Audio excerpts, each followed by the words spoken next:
Okay, सो high risk newborn's दो parts में मैं डिवाइड करूँगी, पार्ट 1 पार्ट 2, बिकॉज अदरवाइज बहुत ही ज़्यादा इंफॉर्मेशन हो जाएगी, तो we'll divide it in 2 parts. आज हम लोग एक पार्ट पढ़ेंगे, कल हम लोग इसका दूसरा पार्ट पढ़ेंगे जिसमें हम इसे कंप्लीट कर देंगे। सो जो पहली कंडीशन है हमारे पास that is preterm newborn.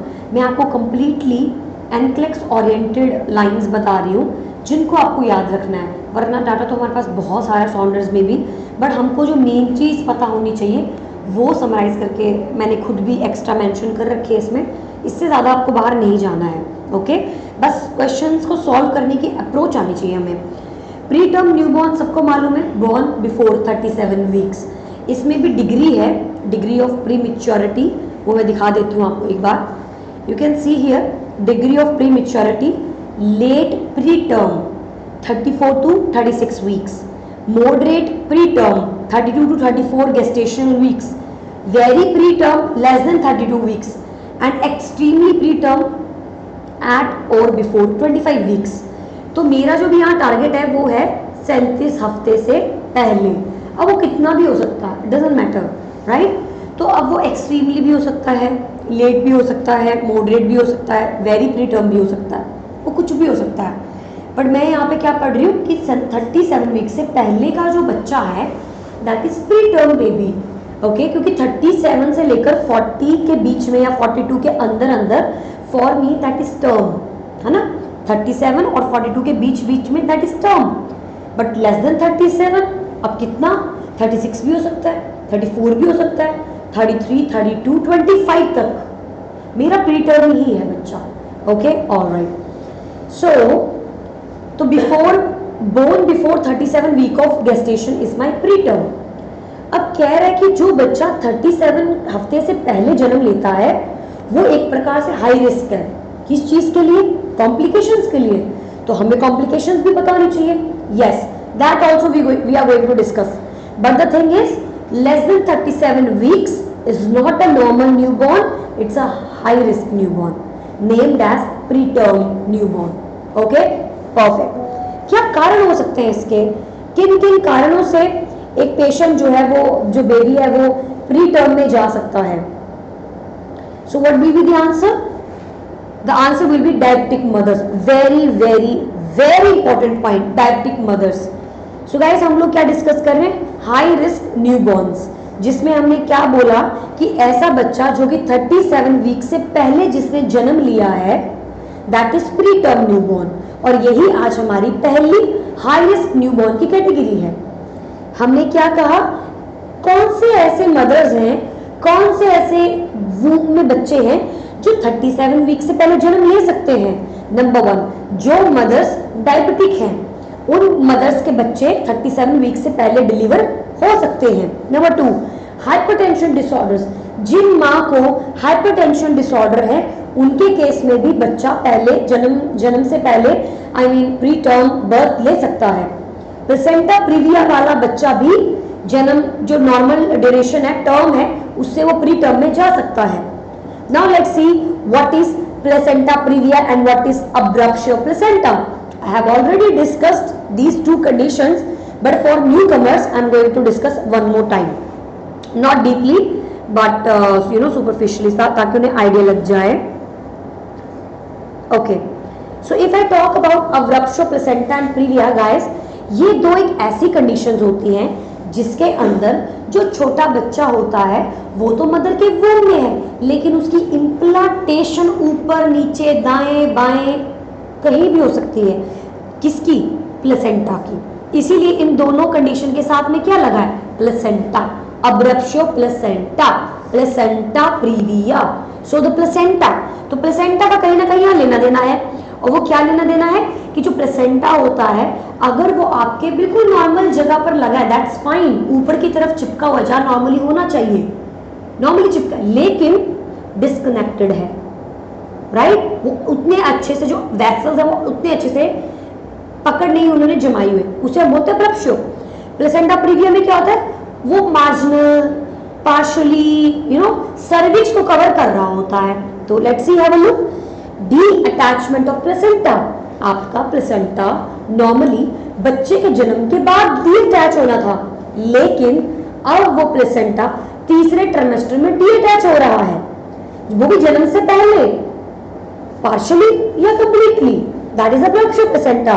You can see in this diagram the placenta is very nicely intacted with the uterus, but here you can see there is some detachment, partially or completely, but there is some detachment. Because of this detachment, the blood is storing at the back and it's releasing slowly and slowly. Okay? कई बार तो दिखती ही नहीं है bleeding, concealed bleeding होती है, छुपी हुई होती है, क्योंकि वो खड्डा सा बन जाता है प्लेसेंटा और बच्चे के मदर की यूट्रस में और बच्चे के प्लेसेंटा में खड्डा सा बन जाता है, पिट, जिसमें वो ब्लड रुका रहता है और जम जाता है वहीं पे ही। तो क्या होता है, मदर को बहुत दर्द होता है, मदर को टेंडरनेस फील होती है क्योंकि क्लॉट जमा हुआ है वहां पे। सो प्लेसेंटा का क्या रोल था, मेंटेन द प्रेगनेंसी, ऑक्सीजन को देना, रिमूव करना वेस्ट को, after the birth of the baby उसका डिटैच हो जाना। लेकिन बीपी की वजह से, हिस्ट्री है पहले से, ट्रोमा की वजह से, pre rupture of artificial of membrane की वजह से, pre mature rupture of membrane की वजह से, स्मोकिंग की वजह से, मल्टीपल गैस्टेशन की वजह से क्या हो रहा है, डार्क रेड ब्लीडिंग आ रही है। क्यों, बड़ी फ्रेश फील है, क्योंकि पीछे पिट बना हुआ है, वो ब्लड वहां रुका रहता है और फिर डार्क रंग की ब्लीडिंग देता है। एक्सटेंडेड फंडल हाइट हो जाती है, जो फंडस की जो हाइट है वो बहुत बढ़ गई है क्योंकि वहां क्लॉट जमा हुआ है। टेंडर हो जाता है वो यूट्रस, एब्डोमेन में उसको पेन होता है, कंसर्न ब्लीडिंग है, छुपी हुई ब्लीडिंग है, शॉक में भी जा सकती है वो, ब्लीडिंग क्लॉटिंग फैक्टर सब गायब हो जाते हैं, डीआईसी में चली जाती है वो, डिसेमिनेटेड इंटरकोगुलोपैथी, जिसके अंदर क्या होगा, प्लेसेंटा जब डैमेज हो रहा है, जब उसको ऑक्सीजन ही नहीं मिल रहा, वो डैमेज होगा। Because of that damage release होंगे क्या, पार्टिकल्स, एंजाइम्स, टॉक्सिन्स, इसमें मदर के ब्लड में, और जिसकी वजह से थ्रोम्बोप्लास्टिन, थ्रोम्बोप्लास्टिन जो रिलीज होगा, जिसकी वजह से क्लॉटिंग बढ़ जाएगी बॉडी में और एक पॉइंट आएगा कि क्लॉटिंग फैक्टर गायब हो जाएंगे। ओके, किडनी रीनल फेलियर में जा सकते हैं। Now body sense that body enter into fibrinolysis and depletion of the clotting factor, body will lead to bleeding, छोटे छोटे पटाखे बन जाएंगे, डीआईसी बन जाएगी पेशेंट को।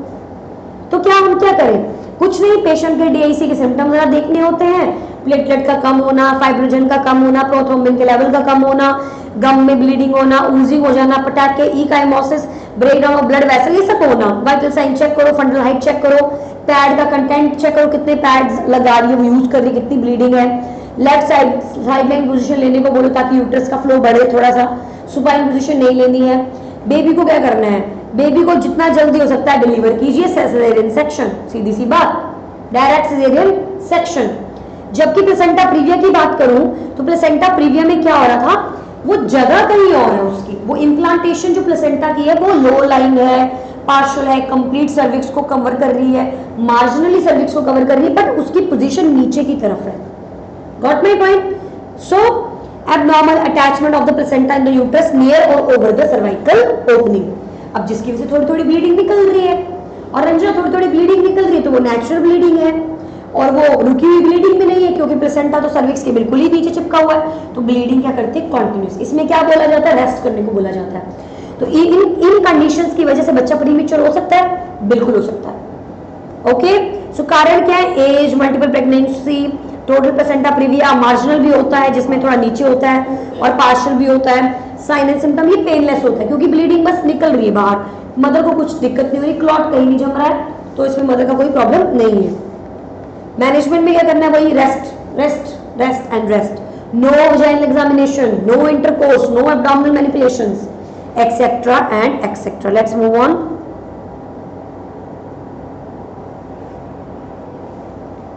ऑलराइट, तो प्लेसेंटा प्रीविया, अब rupture placenta, I hope it is clear. उसी प्रकार से हाइपरटेंशन डिसऑर्डर की बात करूं तो प्री एक्लम्प्सिया हो जाता है, डायबिटिक मदर्स भी होते हैं, वो भी हमने पढ़ा हुआ गायनी के अंदर, but don't worry, we will discuss one more time in another cycle. What we'll do, we'll just shift these topics just next to gynae, ताकि कनेक्शन रहे दोनों के बीच में। वैसे तो जरूरत नहीं है कनेक्शन की, बट स्टिल हम अगली जो साइकिल आएगी तो गायनी के जस्ट इनको हम दोबारा रिपीट करेंगे, तो उसको बीच में नहीं पढ़ेंगे, एक्स्ट्रा से पहले ही गायनी की बात कंप्लीट करेंगे, then after pharma.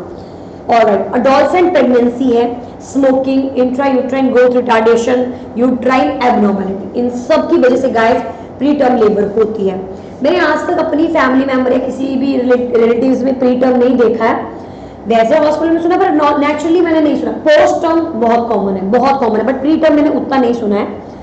Now let's सी, मैंने आपको याद है लास्ट लेक्चर में बिलार्ड स्केल भी करवाया था।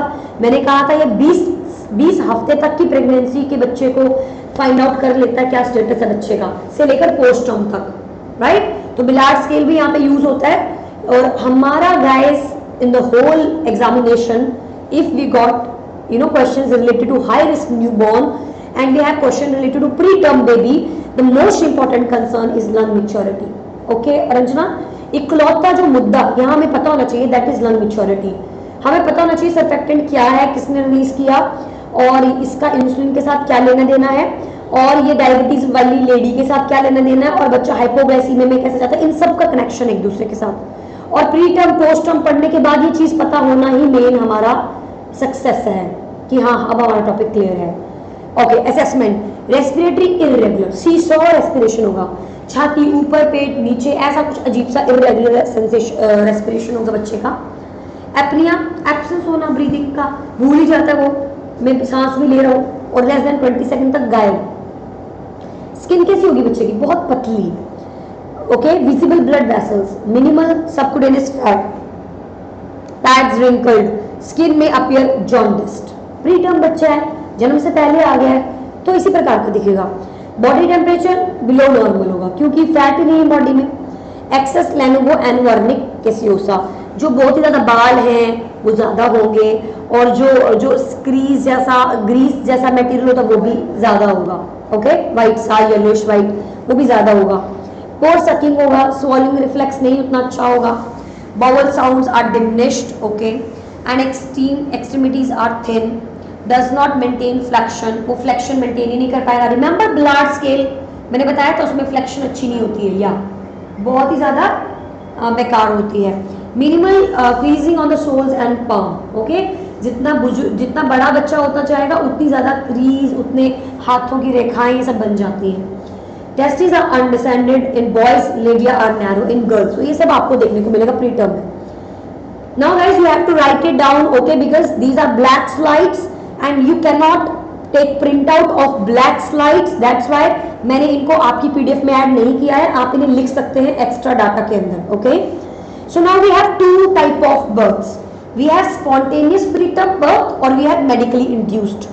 इसका क्या लेना देना इस टॉपिक के साथ, कुछ भी नहीं, बस एक मैनेजमेंट के तौर पे मालूम होना चाहिए कि कई बार 32-33 वीक वाला बच्चा खुद भी बाहर आ जाता है बिना किसी मेहनत किए।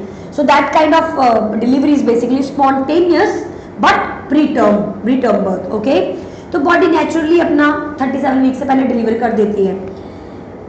जबकि मेडिकली इंड्यूस करने पे कई बार इंड्यूस करना पड़ता है कि प्रीटर्म बच्चा होने वाला है, कारण बहुत सारे हो सकते हैं, you know, and now we have to go for medical management. So medically induced किया जाता है before 37. एग्जाम्पल फीटल डिस्ट्रेस में है, या फिर प्लेसेंटा ब्रॉक्शियो है, या फिर प्री एक्लम्पशिया, इन सब कंडीशन में हमें डिलीवरी जितनी जल्दी होगी उतनी जल्दी करवानी पड़ती है।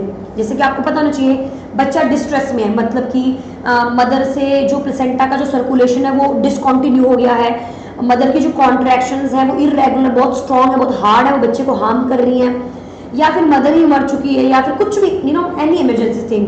तो इस केस में हम मेडिकली इंड्यूस करके प्रीटर्म बच्चे को भी बाहर निकाल सकते हैं। व्हाट आर द कॉम्प्लिकेशन, जो कि मैंने आपको स्टार्टिंग में बताई थी कि भाई प्रीटर्म बच्चा बाहर आना अच्छा नहीं है। कोई भी जिंदगी में मदर नहीं चाहेगी कि उसका बच्चा प्रीटर्म बाहर आए। क्यों? because we have a lot of complications. Let's discuss one by one. The number one complication we have is apnea of prematurity. What is it? Apnea of prematurity. इसका मतलब क्या कि बच्चा सांस लेना ही भूल गया प्रीमेच्योर होने की वजह से। क्यों? क्योंकि वो सांस तो ले ही नहीं रहा था। मदर के वूम के अंदर उसको ऑटोमेटिकली पेटेंट डक्टस आर्टेरियोसिस, जो डक्टस आर्टेरियोसिस था हमारा, सॉरी, डीए, उससे अपने आप सर्कुलेशन जा रहा था लंग्स में, ना ब्लड जाके डक्टस आर्टेरियोसिस से डायरेक्ट वो हार्ट में जाता था ब्लड सर्कुलेटेड, राइट। तो गाइस अब क्या होगा, प्रीमेच्योर बच्चा है और उसको पता ही नहीं है कि किस प्रकार से ब्रीदिंग करनी है, तो ब्रीदिंग पॉज हो जाती है ओवर 20 सेकेंड्स और शॉर्टर भी हो सकती है, लेस देन 20 सेकेंड से कम भी वो ब्रीदिंग एकदम रुक जाती है, उसको पता ही नहीं मैंने सांस कैसे लेनी है। विद ब्रेडिकार्डिया हार्ट रेट एकदम से कम हो जाएगा और ऑक्सीजन का लेवल भी कम हो जाएगा। रीजन क्या है? ब्रीदिंग सेंटर नॉट डेवलप्ड, उसके दिमाग में जो ब्रीदिंग सेंटर है वो अभी तक डेवलप नहीं हुआ, उसका पॉन्स एंड ऑल अभी अच्छे से डेवलप नहीं हुए हैं। तो हम क्या करते हैं मैनेजमेंट के तौर पे रंजना, कैफीन हो गया, stimulation of rubbing of the skin of the help the respiratory centre to increase the sensation. तो ऐसा करने से बच्चे का जो रेस्पिरेटरी सेंटर है वो डेवलप होते हैं। और कैफीन वगैरह भी दी जाती है। ओके, कुछ ड्रग्स होते हैं जैसे कि हमारे डेक्सामेथासोन, मिथाइल जेनथाइंस हमने पढ़े थे, कैफिनेटेड टी से बने हुए होते हैं, फार्मा में पढ़े थे।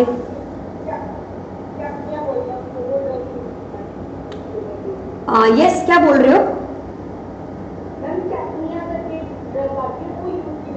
या yes, you can say that.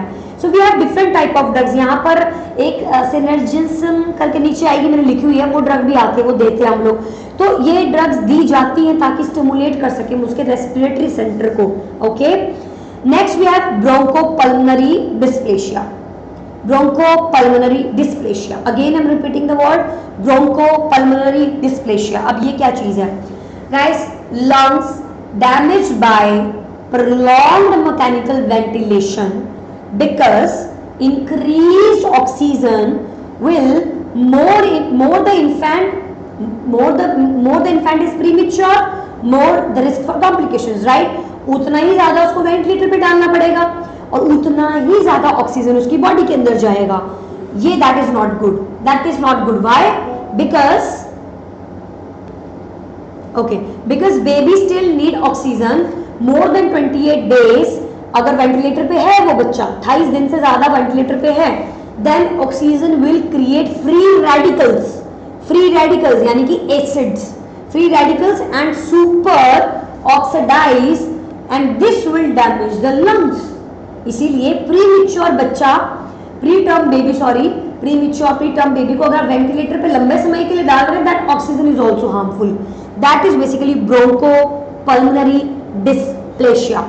So create free radicals and superoxidize.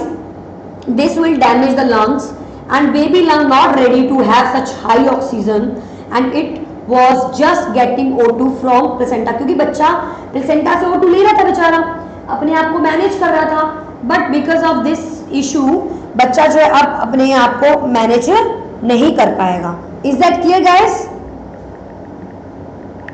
Alright, next और क्या क्या हो सकते हैं इस हाई ऑक्सीजन से? रेटिनोपैथी भी हो सकती है, बेबी की जो आंखों की जो इन्फ्लेमेशन ऑफ रेटिना भी हो सकता है, नेम्ड एज ब्रोंकोपल्मोनरी डिस्प्लेशिया।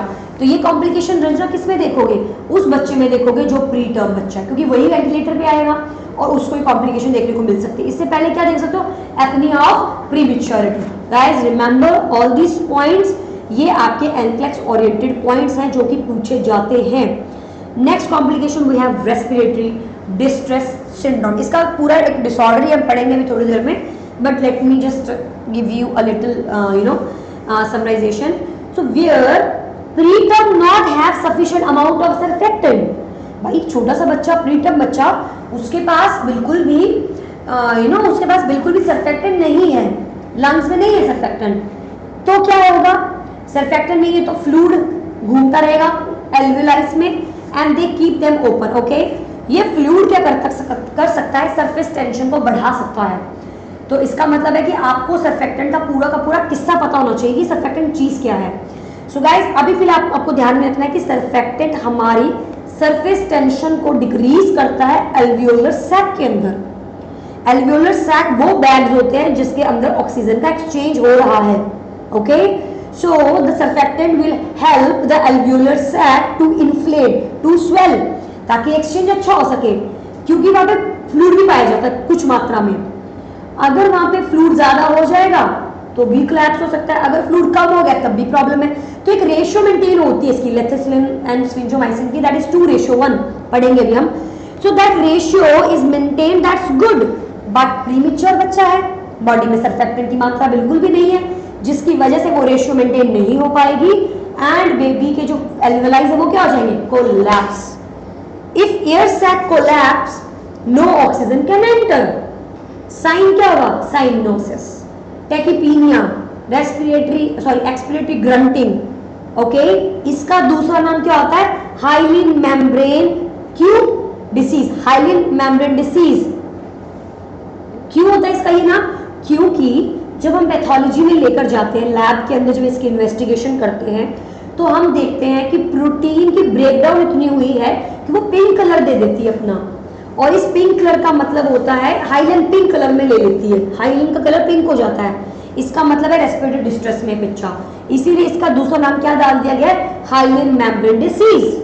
क्योंकि जब आप हिस्टोलॉजी यानी कि पैथोलॉजी हिस्टोलॉजी, जब आप लैब इन्वेस्टिगेशंस में माइक्रोबायोलॉजी टेस्टिंग करते हो तो वो जो हाइलन वो पिंक कलर ले लेती है अपना, नॉर्मली उसको नहीं लेना होता बट पिंक कलर ले लेगी। इसका मतलब है कि प्रोटीन की मात्रा कुछ ज्यादा ही है वहाँ पे, और इमेच्योर प्रोटीन है वहाँ पे जिसकी वजह से अपना कलर ले लेती है। So that colour is basically represents with hyaline membrane disease which is also known as respiratory distress syndrome. CPAP पे लगाते हैं पेशेंट को, सीपैप पे। I still remember when I was in ICU, we used to put patients on CPAP. जो लोग भी अपना respiratory acidosis में जा रहे हैं, अपना एक पर्टिकुलर लंग्स को मैनेज नहीं कर पा रहे, हम उन्हें CPAP पे डाल देते हैं। मशीन आती है अलग से CPAP की, नोज पे लगाने के लिए, BiPAP machine, CPAP machine. So we put patients on CPAP, continuous positive airway pressure, ताकि कोलैप्स को क्या किया जा सके, प्रिवेंट किया जा सके। Okay, fourth complication we have cognitive delays and learning disabilities, usually first spoken word at around 12 months. So क्या होता है, बच्चे की जो ग्रोथ है, जो कोग्निटिव डेवलपमेंट है, वो क्या होती है, बहुत ही स्लो। किसमें, प्रीमेच्योर में। बोलते हैं ना जुड़वा बच्चे हुए थे and one baby was very healthy, one was premature, और इट वाज नॉट दैट, उसका वजन उतना नहीं था, वो प्रीमेच्योर था। तो प्री टर्म नहीं, प्रीमेच्योर था, और जिसकी वजह से क्या हुआ, उसकी कोग्निटिव एबिलिटी वगैरह क्या थी, बहुत ही कम थी। तो एक तो बहुत तेज है दिमाग से, एक थोड़ा कमजोर है, तो दैट कमजोर is basically cognitive delay. Thermoregulations, regulate temperature by incubator. तो इंक्यूबेटर्स होते हैं, उनके अंदर बच्चा को रखा जाता है ताकि उनकी हीट मेंटेन की जा सके। इन्फेक्शियस डिसीजेज, इन बच्चों को बहुत ही जल्दी इन्फेक्शन होता है, बहुत छोटे छोटे बच्चे होते हैं, लाइक बहुत ही छोटे, निमोनिया, मेनिंजाइटिस, सेप्सिस बहुत कॉमन है। नेक्रोटाइजिंग एंटीरोकोलाइटिस, अब ये क्या कॉम्प्लिकेशन है गाइस, अगर किसी इंसान के अंदर ऑक्सीजन की मात्रा ही नहीं है, ऑक्सीजन ही नहीं है, तो क्या उसकी गैस्ट्रोइंटेस्टाइनल में ऑक्सीजन जाएगा, नहीं जाएगा। And because of ischemia in the GI system, baby goes into necrotizing enterocolitis. Okay, intestinal tissue swelling हो जाती है, नेक्रोसिस में चला जाता है, ब्रॉड स्पेक्ट्रम एंटीबायोटिक्स पेशेंट को देने पड़ते हैं। No ventilation, no partial pressure, persistent hypoxemia and intestinal ischemia. I hope guys it is clear. Let me tell you one more time. We are discussing about preterm newborn. We have discussed some risk factors. Then after we have discussed some assessments, and then after we have discussed some kind of complications of preterm babies. Okay. Now we are going to discuss about the interventions. What interventions we can give to these babies. Most important intervention, keep them warm, keep them warm। क्योंकि रंजना, अगर बच्चा warm नहीं होगा तो उसको ज्यादा ताकत लगेगी अपने आप को गर्म करने के लिए, वो बच्चा ज्यादा एनर्जी इस्तेमाल करेगा, ज्यादा मेटाबॉलिज्म होगा, और बच्चे को क्या हो सकता है, हाइपोग्लाइसीमिया। और बच्चा खा पी रहा है, यहाँ पे नहीं खा पी रहा है, ब्रेस्ट मिल्क ले पाएगा, नहीं ले पाएगा, इसीलिए बच्चा ज्यादा प्रॉब्लम में जा सकता है। इसीलिए गाइस इसका लिंक जो है वार्मनेस का, वो हाइपोग्लाइसीमिया तक जाता है बच्चों के अंदर।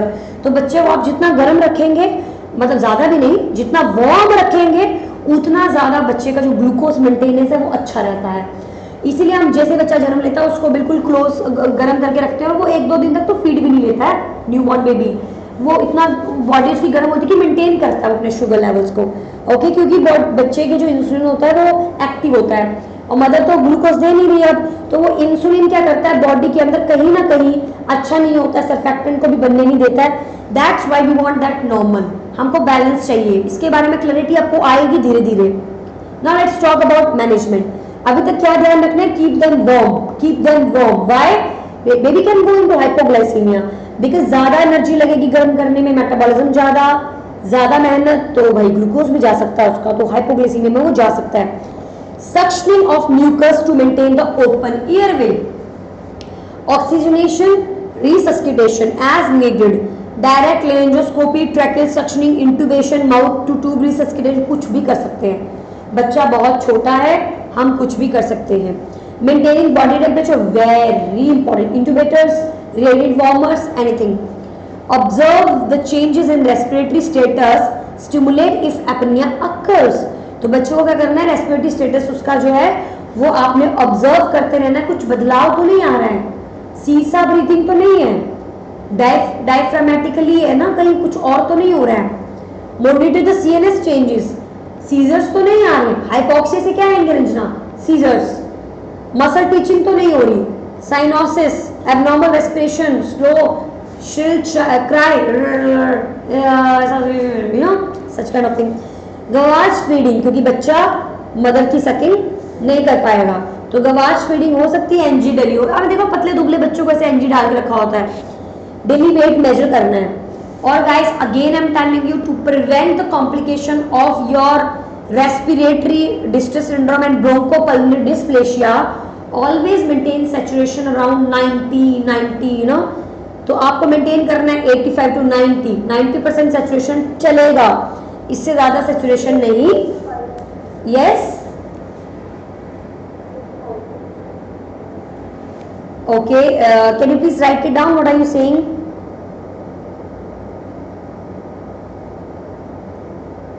Yes Neha Rana, alright. So next we have prevent infection, phototherapies, hyperbilirubinemia and handle and position carefully. Is that clear everyone? इससे ज़्यादा प्री टर्म पे मत्था मारने की जरूरत बिल्कुल भी नहीं है। If you have found something very special data, it's okay, learn that thing. But वही बात आ जाती है, अभी मैं फार्मा का कुछ पूछ लूँ, you will not remember, right? Everything you will not remember, but the key points you can remember. उसी प्रकार से आपको कुछ पॉइंट्स जो बिल्कुल नहीं भूलने हैं, some complications, some management, some important points, वो आपको याद रखने हैं। Now let's move on to the post-term newborns. Post-term है जो कि 42 वीक के बाद born हुए, after 42 weeks, वो बच्चा किस कैटेगरी में आता है? Post-term कैटेगरी में आता है। Placental insufficiency due to placental aging and decrease in amniotic fluid levels. बोलने का मतलब क्या है रंजना? कि आपका प्लेसेंटल इनसफिशिएंसी हुआ है ड्यू टू प्लेसेंटल एजिंग। अरे अब प्लेसेंटा की उतनी उम्र है ही नहीं है, तो अब प्लेसेंटा क्या करेगा? अपने आप को इनसफिशिएंट बना देगा, क्योंकि उस प्लेसेंटा की उम्र बस वो 42 वीक्स तक की थी, उतना ही काम कर सकता है वो, उसकी सेल ग्रोथ उतनी ही है, उससे ज्यादा नहीं खींच सकते हम उसे। तो क्या होगा रंजना? अब वो प्लेसेंटा डेथ होना स्टार्ट हो जाएगा, एंड अगर वो ही डेथ हो गया तो बच्चा सर्वाइव कर सकता है? नहीं। तो इसीलिए पोस्ट टर्म बच्चा ये नहीं अंदर एंजॉय कर रहा है, चिल कर रहा है, इसका मतलब ये नहीं है।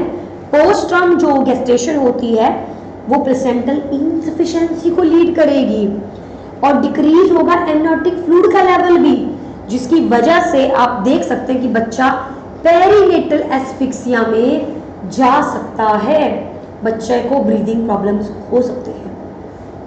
Assessment, hypoglycemia, you know, fragment like skin, dry, cracked without Lenego गायब हो चुका है। Long fingernails, extended over ends of fingers, profuse scalp hair, long and thin body, wasting of fat and muscles in extremities, meconium staining possibly present on nails and umbilical cord. Meconium हाथों में, fingers में देखने को मिलेगा। Polycythaemia, आबसी का content भी क्या देखने को मिलेगा? ज्यादा। इनमें से कुछ चीजें तो फाइन है, बट कुछ चीजें बिल्कुल भी फाइन नहीं है। 37 to 42 वीक्स नॉर्मल, 294 वीक्स मतलब more than 42 days weeks post term very common. और इसका कारण क्या होता है? मोस्ट कॉमन कॉज क्या है पोस्ट टर्म डिलीवरी का?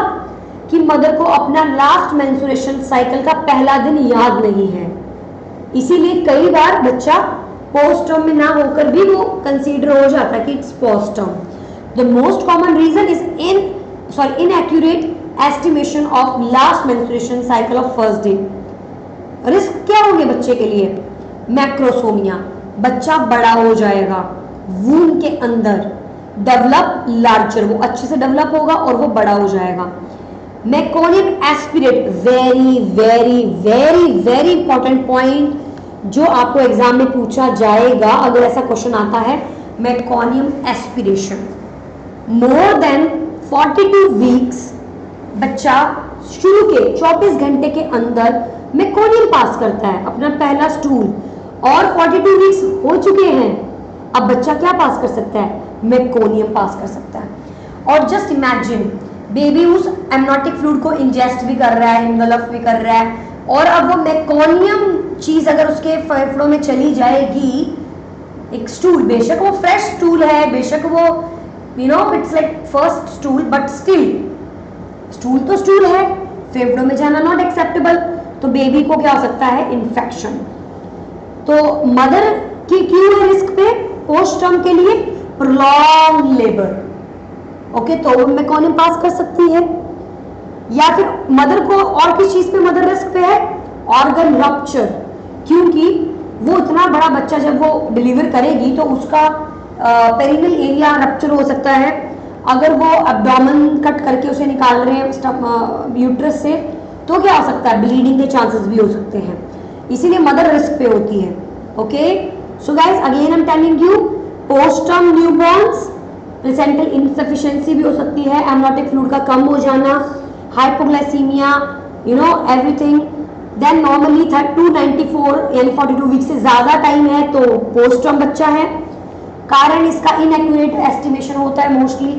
बच्चा रिस्क पे किस चीज के है? कि वो मोटा पैदा होगा, मेकोनियम एस्पिरेट कर सकता है। मदर किस रिस्क पे हो सकती है? प्रोलॉन्ग लेबर के रिस्क पे हो सकती है, ऑर्गन रप्चर के रिस्क पे हो सकती है। आफ्टर 42 वीक्स बच्चे को क्या क्या करना है? Measurement of fetal heart rate, बच्चे का फीटल हार्ट रेट चेक करना है। नॉर्मली कितना बताया था मैंने? 110 से 160, yes. And if it is like very, if the baby is crying, it can go up to 180। हाँ बोल सकते हैं बिल्कुल, 110 और 160 के बीच में, और अगर क्राई कर रहा है तो 180 भी एक्सेप्टेबल है, यस। सो एमनोटिक फ्लूइड फाइंड आउट करेंगे कितना है कितना नहीं है, क्योंकि मैंने अभी क्या बोला, एमनोटिक फ्लूइड क्या हो जाता है? डिक्रीज। अल्ट्रासाउंड करके देखेंगे, बच्चे की मूवमेंट्स देखेंगे। तो सबसे पहले अगर बच्चा 42 वीक क्रॉस कर गया तो सबसे पहले ये सब चीजें चेक करनी है। thereafter कॉम्प्लिकेशंस क्या क्या होंगी? लार्ज फॉर गेस्टेशनल एज, बच्चा अपनी गेस्टेशनल एज से बड़ा हो सकता है। मेकोनियम एस्पिरेट बच्चा कर सकता है, विदाउट अ डाउट बच्चा एस्पिरेट कर सकता है। इन्फेंट का जो फर्स्ट रूल है वो एस्पिरेट कर सकता है। यूजुअली अगर ग्रीन ब्राउन कलर का स्टेन है, किसका रंजना? एमनोटिक फ्लूइड का, तो भाई ये बिगेस्ट साइन है, इट्स अ बिगेस्ट साइन कि बच्चा एस्पिरेट कर चुका है। Inhaled meconium in lungs, so they are risk for decrease surfactant. क्यों? क्योंकि अगर बेबी के अंदर मेकोनियम चली जाएगी तो बच्चा सर्फेक्टेंट नहीं बना पाएगा, इसीलिए ये भी काफी बड़ी प्रॉब्लम है। कंसर्न होना पड़ेगा। और मॉक मेम्ब्रेन रप्चर, आप पूरा मैनेजमेंट स्टार्ट कर दोगे।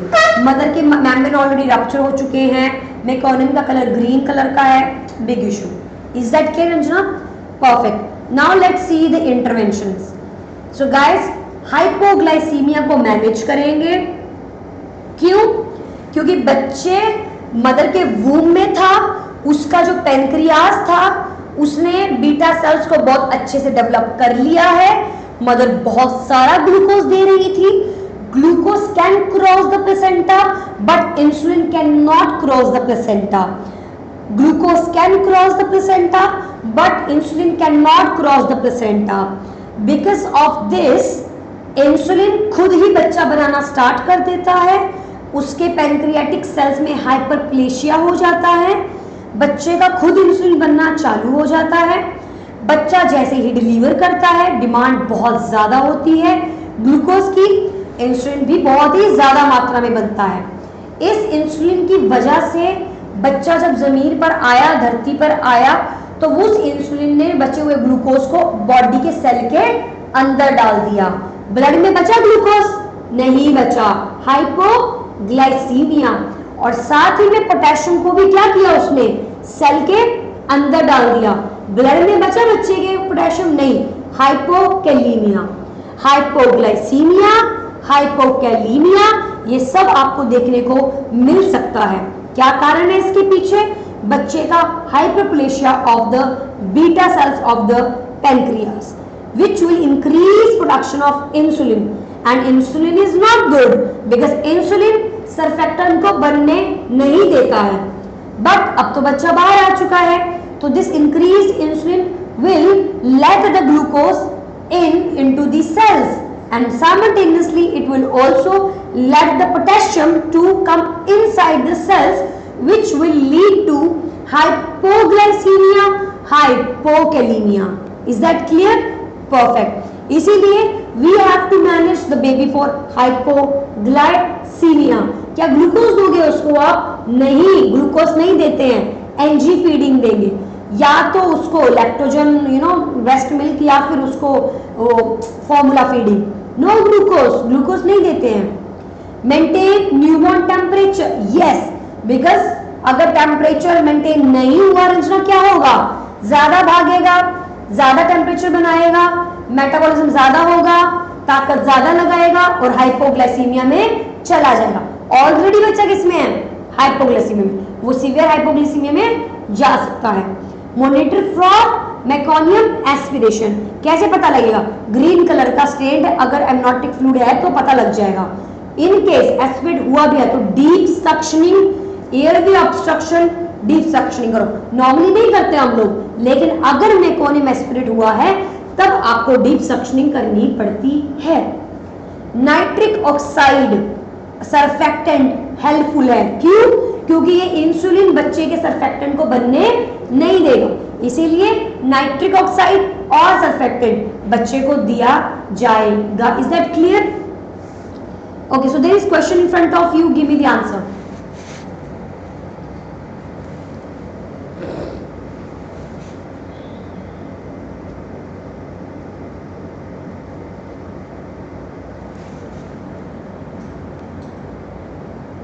Please write down your answers.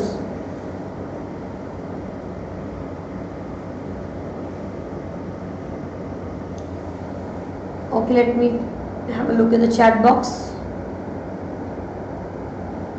Ma'am 80% maintain करेंगे, otherwise retronatal fibroplasia. Yeah, Archana, that's right. But what do you think? What will be the answer of this question?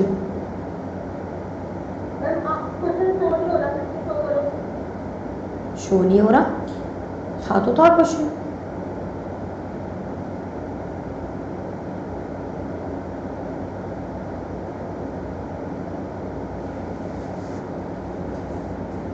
Fast guys, fast.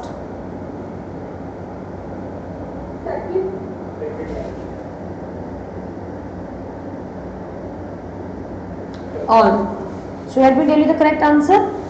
Nurse discuss कर रही है neonate screening test. Screening कब होना ये? With the new mother, neonatal blood का। The nurse is discussing the neonatal blood screening test with the new mother.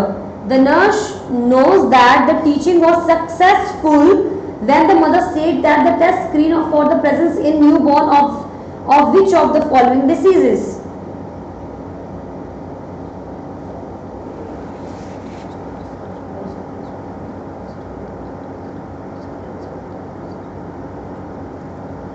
Guys, यहाँ पे I just want to correct it.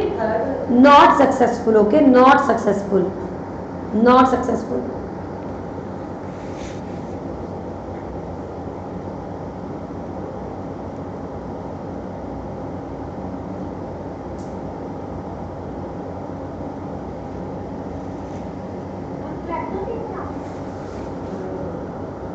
Okay, so majority answer is galactosemia.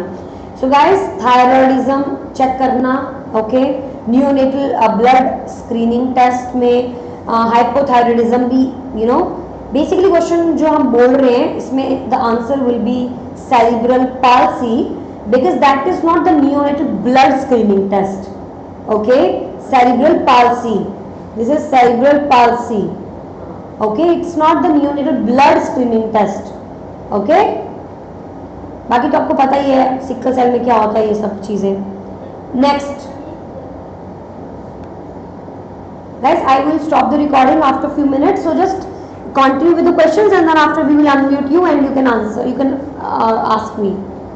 The nursery nurse is careful to wear gloves when admitting neonate into the nursery. Which of the following is a scientific reason for this action? हम gloves क्यों डालते हैं delivery के दौरान?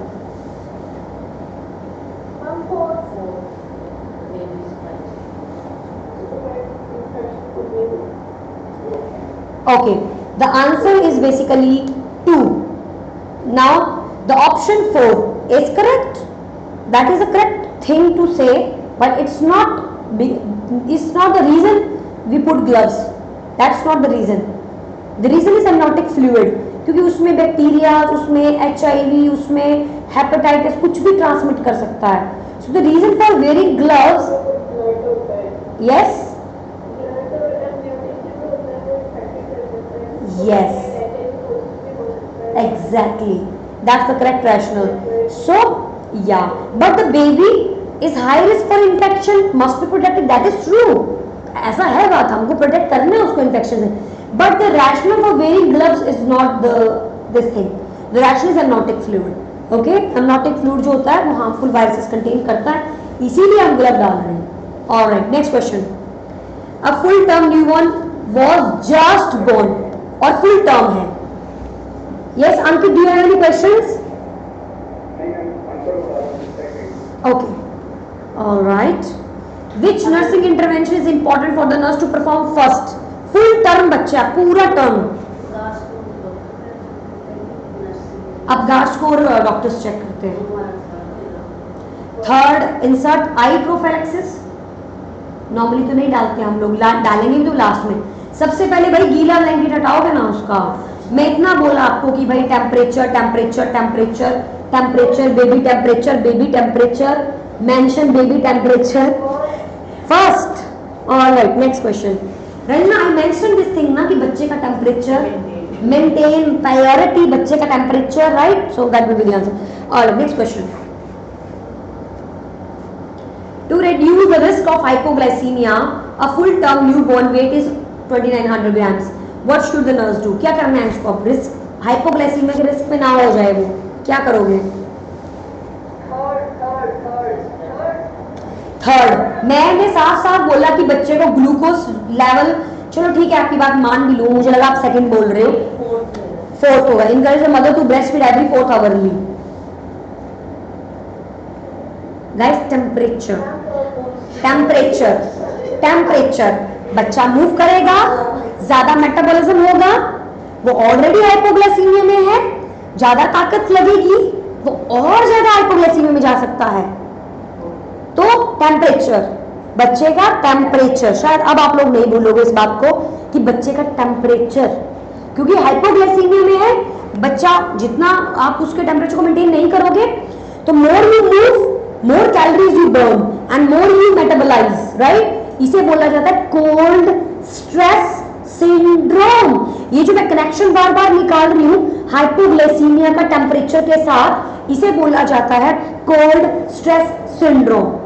ठंड की वजह से बच्चा स्ट्रेस में जाकर हाइपोग्लाइसीमिया में और कॉर्टिसोल का लेवल बढ़ जाता है. ऐसा होता है, कनेक्शन है ये एक. अब चलो मैं बाकियों के रैशनल देती हूँ. Encourage the mother to breast feed every 4. अरे 2 से 3 घंटे में ब्रेस्ट फीड करना है उसको, 4 घंटे में नहीं करना होता. Every second third hourly, you know, initiation के टाइम पे ऐसा करते हैं. बाद में हम लोग फीडिंग 4 घंटे की मेंटेन करते हैं. ब्रेस्ट मिल्क तो जितना 2-3 घंटे दे सकते हो उतना दे सकते हैं. SS blood sugar level every third hourly for the first 12 hours.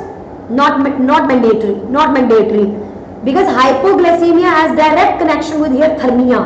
बच्चे के टेम्परेचर के साथ यहाँ पे बहुत डायरेक्ट रिलेशनशिप है हाइपोग्लाइसीमिया का. And feed infant glucose water. No, मैंने साफ साफ मना किया कि बच्चे को ग्लूकोज वाटर नहीं देते. या तो ब्रेस्ट फीडिंग देंगे या तो फॉर्मूला फीडिंग देंगे एनजी ट्यूब से. ये होता तो मैं फिर भी मान लेती, लेकिन यहाँ पे कनेक्शन किसके साथ आएगा? टेम्परेचर. तो make sure. Alright guys, now let's move on to the another topic, that is respiratory distress syndrome. Let me stop the recording.